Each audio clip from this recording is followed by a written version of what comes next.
I thought my high school rival was just bitter at our reunion, but her accusation that I stole her idea for a $20 million patent unraveled my life in ways I never imagined. I'm Marcus Chen, 38, living in Portland, Oregon, where the constant drizzle feels like it's trying to cleanse old wounds. Growing up in Beaverton, a suburb where strip malls and tech campuses collide, I was the nerdy kid who'd rather dismantle a Walkman than talk to people. Robotics Club was my sanctuary, where I'd spend hours soldering circuits, dreaming of inventing something big. That's where I met Vanessa Torres, also 38 now, a firecracker of a girl with a mind like a steel trap. She was the debate team's golden child, always ready with a comeback, her dark eyes flashing with ambition. We weren't friends, but we weren't enemies either. Just two overachievers locked in a quiet, petty rivalry.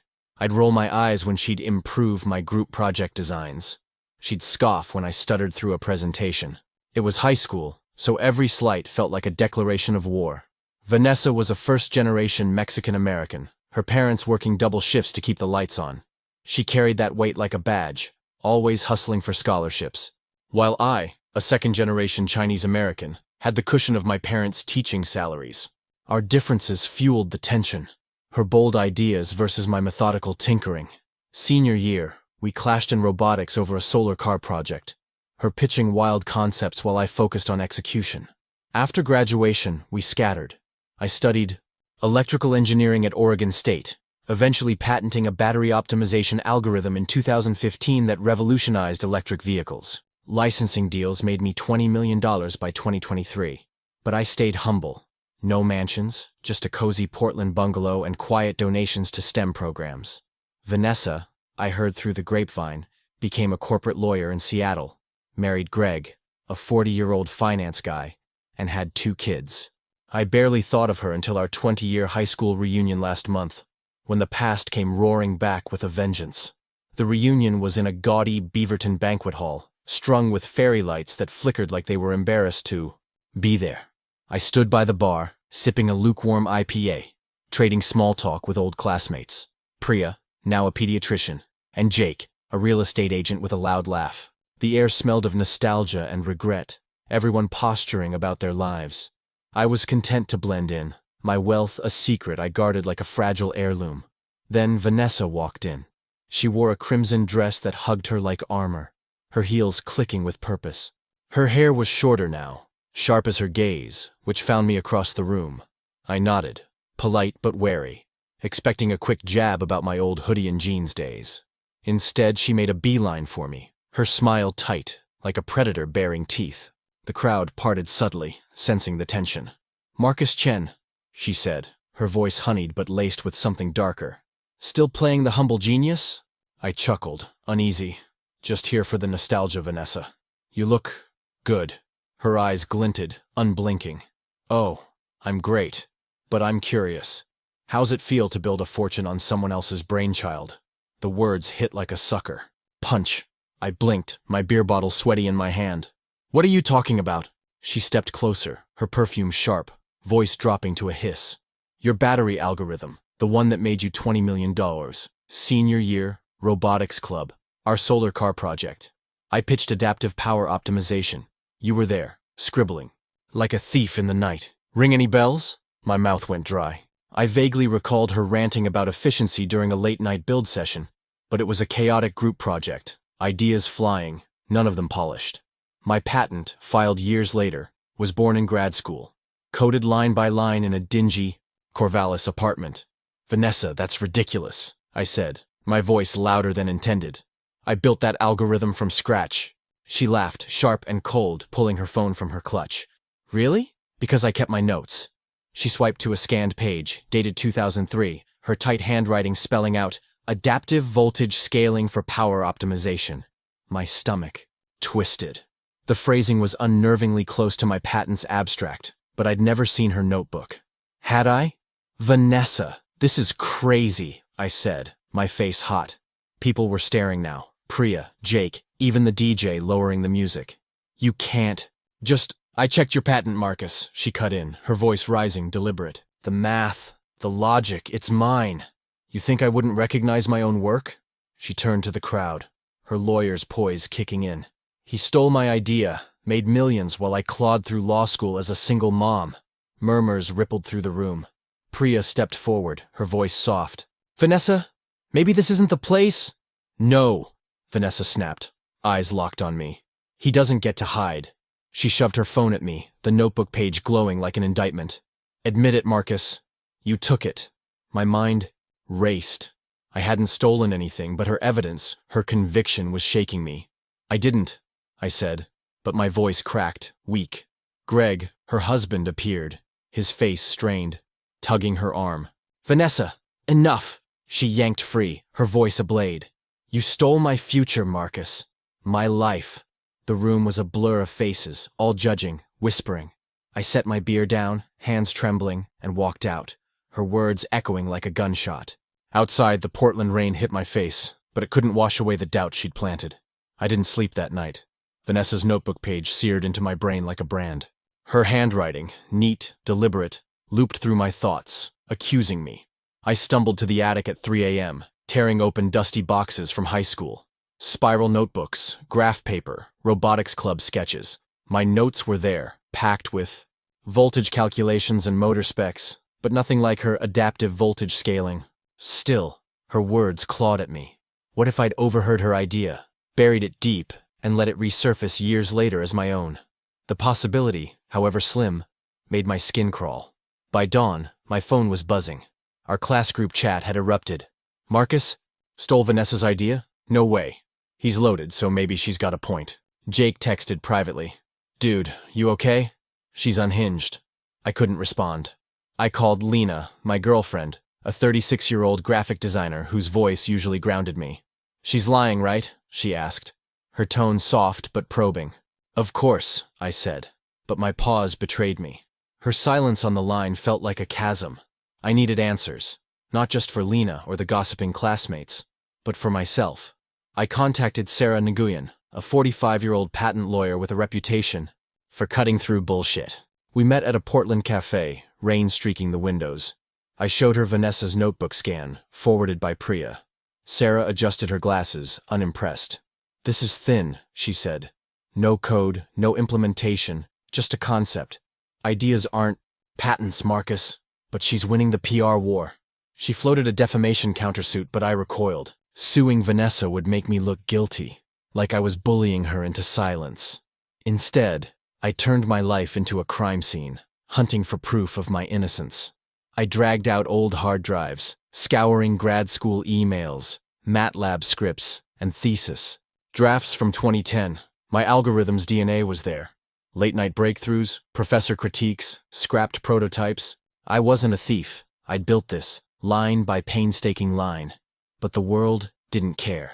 Vanessa posted on LinkedIn, cryptic but damning.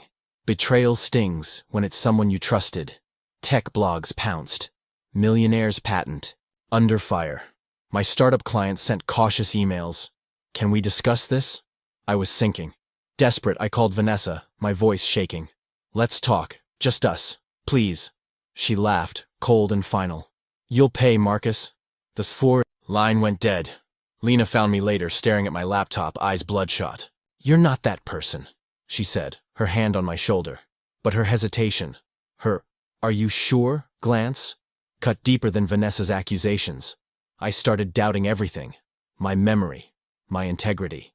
Even if I hadn't stolen, had I coasted on privilege while Vanessa fought for scraps? The guilt, irrational but relentless, was a weight I couldn't shake, pulling me under. Vanessa didn't stop at the reunion. She filed a lawsuit 2 weeks later, claiming co-inventorship of my battery optimization patent. Her evidence was flimsy. Her 2003 notebook, a few vague emails from our robotics club days, and testimonies from classmates like Jake, who recalled her pitching power efficiency ideas. But flimsy didn't matter. The story was juicy. High. School rival accuses tech millionaire of stealing $20 million idea. Tech blogs ran wild, and local Portland news picked it up, splashing my name across headlines. My inbox filled with interview requests I ignored. My startup clients, once loyal, sent chilly emails. We need assurances, Marcus. 2 paused contracts, costing me $50,000 in revenue overnight. The social fallout was worse. Our class group chat became a minefield.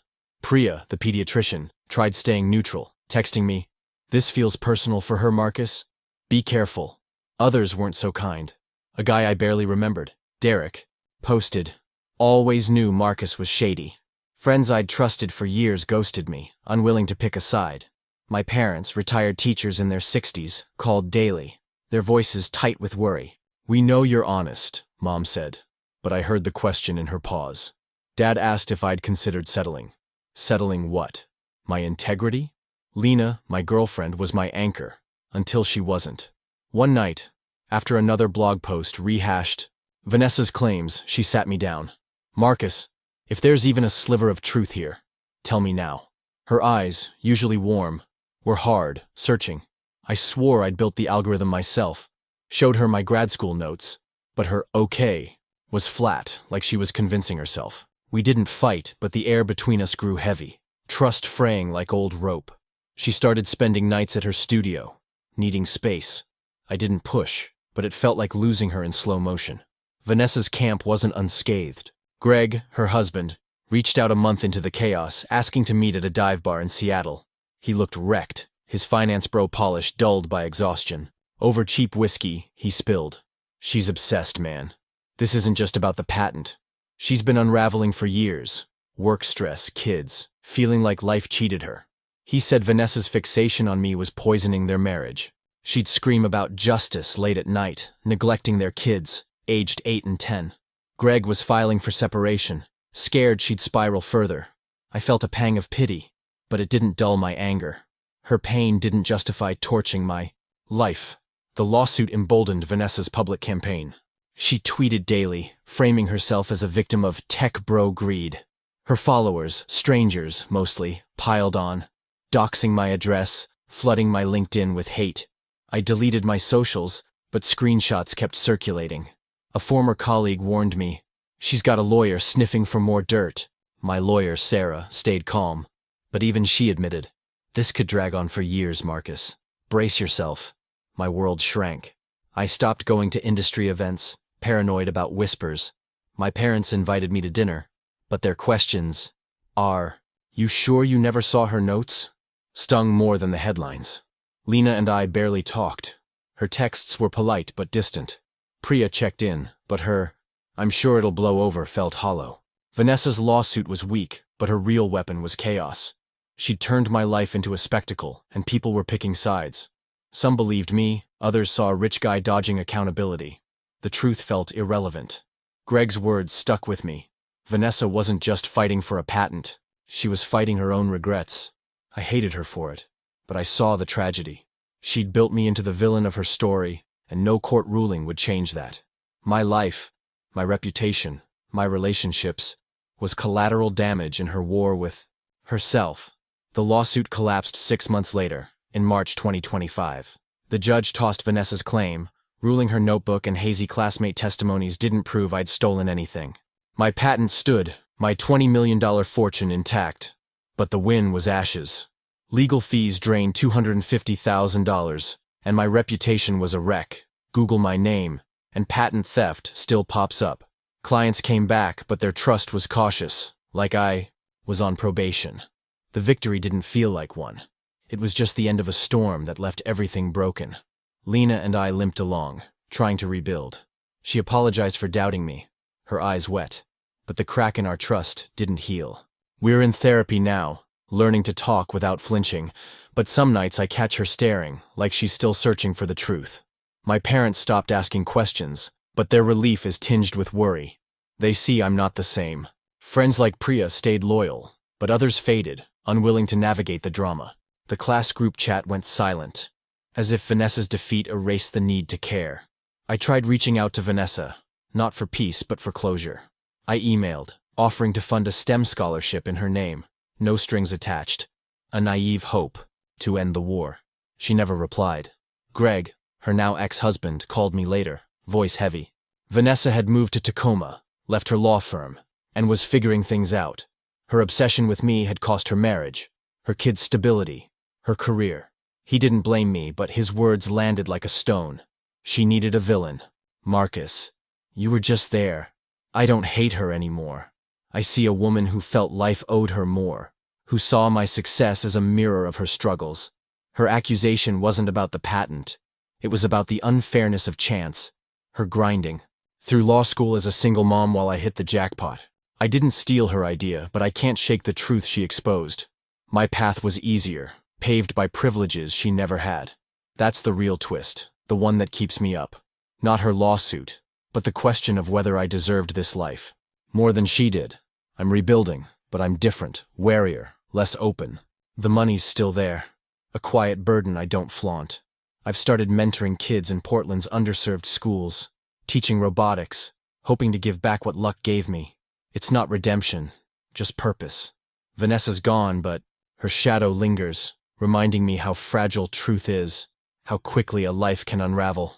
I'm moving forward, but I'll never forget the cost of that night, when a rival's words turned my world to rubble.